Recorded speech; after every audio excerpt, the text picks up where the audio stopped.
बिस्मिल्लाहिर्रहमानिर्रहीम। अज़ीज़ पाकिस्तानियों, अस्सलाम वालेकुम। दुनिया की किसी भी महज़ब कौम और माशरे में लूट मार की, डाका जानी की कभी भी हौसला अफजाई नहीं की जा सकती है। लेकिन एक तरफ एक डाकू है कि जो लूट मार करके अपना पेट पालता है, जबकि दूसरी तरफ एक डाकू है कि जो लूट मार करके अपना पेट पालने के साथ साथ गरीब गुरबा का ख्याल रखता है, उनकी मदद करता है, उनमें तकसीम कर देता है।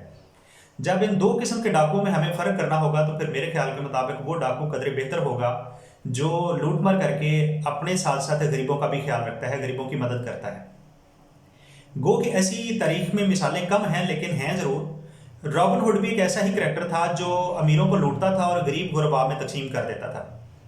इस मिसाल की रोशनी में जब हमारे सामने दो किस्म की मौत हो, एक है कि कोरोना वायरस के माहौल में फाकों से मरना, और दूसरी तरफ है कोरोना वायरस में मुब्तला होकर मरना, तो फिर इस दो किस्म की मौत में जब हमारे लिए फ़र्क करना ज़रूरी होगा तो फिर मेरे ख्याल के मुताबिक वो मौत बेहतर है जो फाकों की वजह से हो जाए।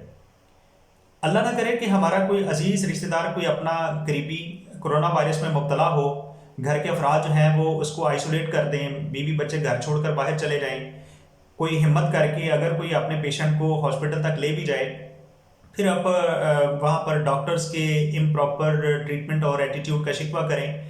फिर आप ये कहें कि डॉक्टर्स ने हमारे पेशेंट की केयर नहीं की, वो उसको आइसोलेशन वार्ड में ले जाएं, फिर वेंटिलेटर्स की कमी हो, उसका शिकवा हो, फिर मेडिसिन की किल्लत का सामना हो, फिर मतलब आप ये इल्ज़ाम लगाएं कि डॉक्टर ने ख्याल नहीं रखा है, हमारे मरीज़ को डॉक्टर ने मारा है, इन्होंने तवज्जो नहीं दी है, ये बातों में लगे रहे थे, या हमारे मरीज़ को मतलब दवाई दे के, मेडिसिन या इंजेक्शन दे के मारा गया है, या ये माहौल बन जाए कि मतलब कोई अपना अजीज़ रिश्तेदार जो है वो करीब आने को तैयार ना हो, फिर वो रेस्क्यू की गाड़ी आ जाए, या फिर आपको ये शिकवा हो कि डॉक्टर ने हमारे पेशेंट को मारा है, इन्होंने लाश जो है वो मुर्दा खाने में रख दी है या खुद ही तदफीन कर दी है, हमें बताया तक नहीं है, या फिर और कई किस्म के शिकवे शिकायत हों, या फिर मतलब आप उस डेड बॉडी को घर तक लाने के लिए में कामयाब हो भी जाएं तो आप मतलब करीब ना आ सकें, आखिरी दीदार ना कर सकें, उसको आपको गुस्ल करने के लिए कोई, देने के लिए कोई बंदा ना मिल रहा हो, फिर कफनाने के लिए कोई बंदा ना मिल रहा हो, फिर दफन करने के लिए बंदा ना मिल रहा हो, फिर बड़ी बेबसी के आलम में आखिरी 4 से 5 अफराद, अगर वो भी खुशकिस्मती हो तो 4 से 5 अफराद में बेबसी के आलम में जनाजा पढ़ के उसको मतलब तदफीन कर दिया जाए और बाकी लोग जो है वो घर में रुकने को तैयार ना हो, तो क्या आप ये समझते हैं कि ऐसे माहौल में मतलब ये मौत वाली मौत ज़्यादा ठीक है, ये कबूल है? तो इससे 100 दर्जे बेहतर नहीं कि बंदा घर में रहे। घर में रहेंगे तो फाके से मौत होगी, फाकों से मौत पहली बात तो यह है कि घर में रहने से बंदा महफूज रहेगा, लेकिन अगर खुदा न खास्ता फाकों की वजह से, भूख की वजह से किसी की मौत हो भी जाती है तो बीवी बच्चे पास होंगे, बच्चों को गरिया करने का मौका मिल सकेगा, उनको देखभाल करने का मौका मिल सकेगा, आखिरी गुस्ल देना, कफनाना, जनाजा पढ़ना, तदफीन होना, ये सब मराहल जो हैं बखूबी अंजाम पा सकेंगे फाकों से। और जब मतलब एक इंसान के घर में फाके होंगे तो फिर ऐसे में मुमकिन है कि कोई समाजी तंजीमें, फिर जो खाते पीते अमीर अजीज रिश्तेदार हैं वो भी उसका ख्याल रख सकते हैं। लेकिन दूसरी तरफ मौत जो कोरोना की है, जो लापरवाही के नतीजे में वकूअ पजीर होती है और हो रही है, बड़े बड़े लोगों की हो रही है, जिनके पास ना पैसे की कमी थी, ना स्टेटस की कमी थी, जिनके पास हर किस्म का प्रोटोकॉल था, इसके बावजूद वो इस दुनिया से जा चुके हैं, तो मतलब फाकों से मरना मेरे ख्याल से तो बेहतर है। फिर इसका ख्याल रखा जाए, फिर ऐसे में बड़े बड़े लोग हैं, अजीज रिश्तेदार ख्याल रखते हैं, फिर गली मोहल्ले के लोग जो हैं वो ख्याल रखते हैं। दूसरा, पाकिस्तानी कौम का अलमिया ये भी है कि अभी तक वो शख्स या अफराद या ख़ानदान जो अभी तक, जिनको अल्लाह ताला ने कोरोना के असरात से महफूज रखा हुआ, वो घरों तक हैं और किसी वजह से मतलब वो कोरोना में मुब्तला नहीं हुए, उन्हें आज तक यकीन ही नहीं आ रहा कि कोरोना भी एक हकीकत है। लेकिन दूसरी तरफ वो लोग हैं कि जो कोरोना वायरस में मुब्तला हुए हैं या उनके कोई अजीज रिश्तेदार इसमें हो चुके हैं, वो रो रो कर, मिन्नतें तरले कर करके, अल्लाह और उसके रसूल का वास्ता दे देकर हमें यकीन दहानियां करवा रहे हैं कि खुदारा घरों में रहो, अपनी देखभाल खुद कर लो, ये कोरोना बहुत बड़ी बीमारी है, बहुत बड़ी एक वबा है, बहुत ख़तरनाक चीज़ है, अल्लाह किसी दुश्मन को भी इससे बचाए। हम उसका यकीन करने को तैयार नहीं है। पाकिस्तानियों की एक बड़ी अक्सरियत है जिसको अभी तक ये यकीन नहीं हो रहा कि कोरोना भी एक हकीकत है। दूसरी तरफ इतलात इस बात की हैं कि कुछ SOPs के तहत पंजाब हुकूमत जो है वो पंजाब के तलीमी इदारों को खोलने की इजाज़त देने को तैयार है, कुछ ऐसी इतलात हैं। लेकिन मैं ये समझता हूँ कि मेरी आज की बात ये तारीख के साथ लिख लो, नोट कर लो, जिस तरह की मर्जी हुकूमत SOPs तैयार कर ले, ये किसी सूरत में कारगर साबित नहीं होंगे, ये नाकामी से ताबीर होंगे, कोई SOPs नहीं चलने वाले। इदारे तलीमी इदारों का काम ऐसा नहीं है कि ये दीगर कारोबार की तरह मतलब 2-4 दिन के लिए भी चल जाए तो चले, 1 महीने का राशन जो है वो घरों में इकट्ठा हो जाएगा, ये बिल्कुल नहीं है। ये बहुत सेंसिटिव और नाजुक सा काम है। और दूसरी तरफ मैं नहीं समझता कि मैं कोई तालीमी इदारों के खुलने का दुश्मन हूँ। मैं मेरी हमदर्दी ऐसे तमाम दोस्तों के साथ हैं जो दिन रात हुकूमत से तालीमी इदारे खोलने का मुतालबा कर रहे हैं। मैं उनका दुश्मन नहीं हूँ, मैं उनका दोस्त हूँ, उन्हीं में से एक हूँ। मेरे से ज़्यादा तालीमी इदारों के खुलने की खुशी किसको होगी? बेशक मेरा अपना भी काम, मेरी अपनी भी खिदमत, मेरे अपना भी कारोबार जो है वो तालीमी इदारों के खुलने से वाबस्ता है। लेकिन मैं भी उतना ही परेशान हूँ जितना कोई भी दूसरा शख्स हो सकता है। लेकिन हकायक ऐसे हैं कि इनसे पहलूतही नहीं की जा सकती है, इनके ऊपर तवज्जो देना बहुत ज़रूरी है। किसी किस्म के एसओपीज नहीं चलने वाले। ये एसओपीज कहाँ से आए, किसके लिए आए, क्यों आए, किसने बनाए, किसके लिए बनाए? कुछ कारोबार ऐसे हैं जिन्होंने कोरोना के वायरस जितना मर्जी भी खतरनाक हो जाए इसके बावजूद कुछ कारोबार ने खुले रहना है। मसलन जनरल स्टोर्स हैं, सब्जी का कारोबार है, फिर मेडिसिन का कारोबार है, मेडिकल स्टोर्स हैं, इन्होंने खुलना है। कुछ कारोबार ऐसे थे कि जो बंद थे, लेकिन ईद से चंद रोज पहले कुछ एसओपीज जारी करके उनको खोलने की इजाजत दी गई, जिसमें मतलब वो वर्कशॉप्स का काम था, फिर जूतों का कारोबार था, फिर कपड़े का कारोबार था। लेकिन ऐसे एसओपीज कहाँ खातर में लाए गए? बाजारों में, मार्केटों में हमने बेतहाशा रश देखा, जिसकी वजह से आज पाकिस्तान में कोरोना वायरस के जो मरीज हैं उनकी तादाद लाखों में चली गई है।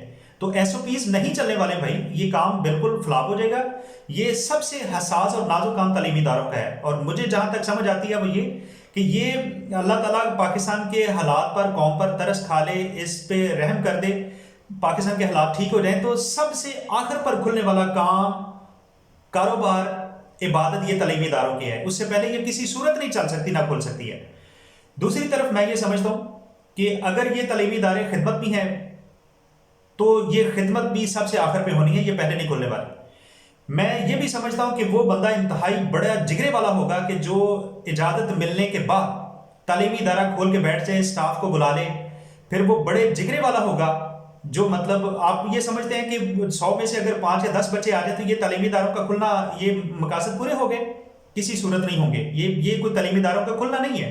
अच्छा, अगर 5 से 10 बच्चे आ भी जाए तो क्या आप उनको खुद पढ़ाएंगे? मैनेजमेंट का जितना भी काम है वो आप खुद करेंगे? क्या आप टीचर्स को नहीं बुलाएंगे? तो वो जिगरे वाले वालिदैन होंगे जो अपनी बेटी या बेटे को टीचिंग करने के लिए घर से निकलने की इजाजत देंगे? ये नामुमकिन है। बच्चे ही नहीं आएंगे, वालिदैन नहीं भेजेंगे। एक तरफ यह है कि स्टे होम, बी सेफ, दूसरी तरफ सोशल डिस्टेंसिंग। ये कैसे मुमकिन है कि लोग अपने जिगर गोशों को अपने से दूर करके जो है वो तालीमी इदारों में भेजें? ये नामुमकिन है। और जो बच्चे 5-10 आ भी जाए, आपका क्या लगता है कि वो फीस कहां से देंगे? क्या उनके मुआशी हालात घर के इतने ठीक हैं कि जो मतलब वो आपको फीस आते ही दे देंगे? कौन से वालिदैन हैं जो इस तरह की लापरवाही बरतेंगे और मतलब अपने जिगर गोशों को अपने से दूर करेंगे? फिर बच्चों को स्कूल तक छोड़ना, स्कूल से वापस लेके आना। स्कूल में 10 बच्चे भी आ जाए तो 10 खानदानों से वाबस्ता हैं, तो किसी एक बच्चे को भी शिकवा शिकायत हो गई तो सारों के लिए मसाइल बन गए। ये किसी सूरत नहीं चल सकता और ना ऐसा होगा। मेरे ख्याल के मुताबिक मुआशी हालात जितने बदतर हो चुके हैं, ऐसे में कोई वालिदैन रिस्क नहीं लेंगे। कम अज कम एक बाप होने के नाते से मेरा ही दिल नहीं करता कि मैं अपनी बच्ची को जो है वो तालीमी इदारे में भेजूं। दूसरी तरफ क्या हमारी कौम का ये अलमिया नहीं है कि एक वो डॉक्टर जो किसी पेशेंट को ये कहता है कि आपने मीठा कम खाना है, नहीं खाना, या वो किसी बीमारी की तशखीस के नतीजे में वो अपने मरीज को मशवरा देता है कि आपने चिकन से परहेज करना है, आपने मटन से, बीफ से परहेज करना है, क्या इसके बावजूद ये भी तो एक तरह के एसओपीज हैं। लेकिन क्या आपने या मैंने नहीं देखा कि शादी ब्याह पे जो हम खानों का हाल करते हैं, हम अक्सर लोग ऐसे हैं जो शादी ब्याह पर खाना ऐसे खाते हैं जैसे वो हमारी जिंदगी का आखिरी खाना हो। हम इतने बुरे तरीके से खाना खाते हैं, जो हमें मना किया वो भी खाते हैं। बहुत सारे ऐसे लोग हैं जिनके पास मुंह से हड्डी निकालने का भी वक्त नहीं होता और वो भी उनका बस नहीं चलता वरना उसको भी निकल जाए। एक फारसी का जुमला है कि खुर्दन बराए जीस्तन, ना कि जीस्तन बराए खुर्दन। जिंदा रहने के लिए खाओ, ना कि खाने के लिए जिंदा रहो। अगर इसके बावजूद ये पहले केसेस जो हैं वो इससे पहले भी हमारी 100 तरह की एहतियात के बावजूद बहुत ज्यादा बढ़ चुके हैं, लेकिन अगर चारों ने चार हुकूमत ने इजाजत दे दी और इदारे कुछ दिनों के लिए खुल भी गए, ये फौरन बंद होंगे।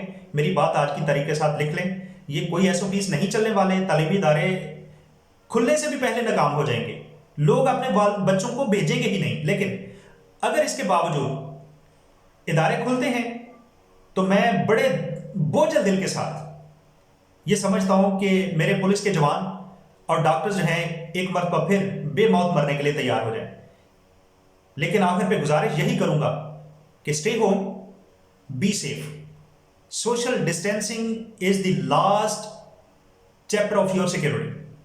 Thank you. पाकिस्तान, पैदाबाद। अल्लाह हाफिज।